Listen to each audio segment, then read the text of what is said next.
Second day namin dito sa Garanger. Doon kami nag-check-in sa may Havila Hotel. Tapos ito dito, area to dito ng mga camper. Sa atin ang tawag, camping car o camper van. Dito ang tawag sa kanila, house mobile. Yan dito, pestuhan yan. Napakadami nila dito. Napupuno daw yan kapag summer. Ito yung tanawin natin dito.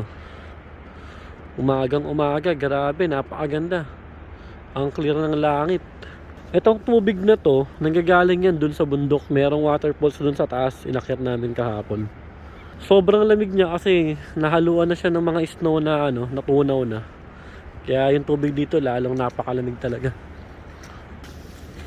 Oh my god! Parang mayroong mga bloke ng yelo sa ilalim. Sobrang lamig. Napakaganda ng lugar dito, sobra.